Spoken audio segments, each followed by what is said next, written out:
മദീനയിൽ ദിവസങ്ങൾ മുന്നോട്ടു പോകുമ്പോൾ അവസ്ഥകൾ മാറിവരികയാണ്. ജൂതന്മാർ നബി സല്ലല്ലാഹു അലൈഹി വസല്ലം വന്ന സമയത്ത് അവരുടെ പക്ഷത്ത് ചേർക്കാൻ ആഗ്രഹിച്ചിരുന്നു. എന്നാൽ ദിവസങ്ങൾ മുന്നോട്ടു പോകുമ്പോൾ കൂടുതൽ ആളുകൾ ഇസ്ലാമിലേക്ക് കടന്നുവരുന്നു.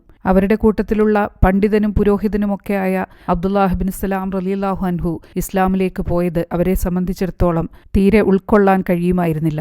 തങ്ങളിൽ നിന്നും കൂടുതൽ പേർ പൊഴിഞ്ഞു പോകാതിരിക്കാനും അതുപോലെ തന്നെ തങ്ങളുടെ സാമ്പത്തിക ലക്ഷ്യങ്ങൾക്ക് ഇടിവ് പറ്റാതിരിക്കുന്നതിനും വേണ്ടി അവർ നബി സല്ലല്ലാഹു അലൈഹി വസല്ലമയുടെ പ്രവാചകത്വത്തെ തന്നെ നിഷേധിക്കാൻ തീരുമാനിക്കുകയാണ്.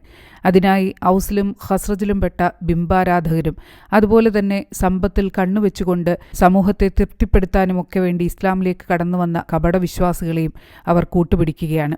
മക്കയിലെ ഖുറൈശികളുമായി നടന്നതിനേക്കാൾ രൂക്ഷവും ഗൗരവതരവുമായ ഒരു വാക്സമരം ആരംഭിക്കുകയാണ് ഇവിടെ മുതൽ അങ്ങോട്ട് നബി സല്ലല്ലാഹു അലൈഹി വസല്ലമയും ജൂതന്മാരും തമ്മിൽ.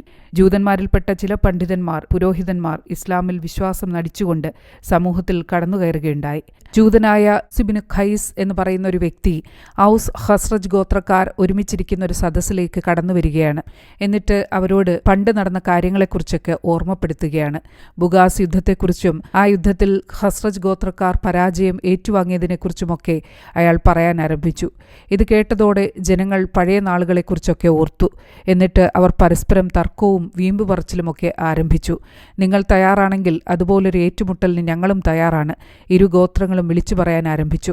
ഇതറിഞ്ഞ് നബി സല്ലല്ലാഹു അലൈഹി വസല്ലമ അവരുടെ സദസ്സിലേക്ക് വരികയാണ്. ഇസ്ലാം അവരുടെ ഹൃദയങ്ങളെ ഏകീകരിച്ചതിനെക്കുറിച്ചും അവർക്കിടയിൽ സഹോദരബന്ധം ഊട്ടിയുറപ്പിച്ചതിനെക്കുറിച്ചുമൊക്കെ അവരെ ഓർമ്മിപ്പിക്കുകയാണ്. ആ സമൂഹം ഒന്നടങ്കം പൊട്ടിക്കരയുന്നതുവരെ നബി സല്ലല്ലാഹു അലൈഹി വസല്ലമ അവരോട് സംസാരിച്ചു കൊണ്ടേയിരുന്നു. മദീന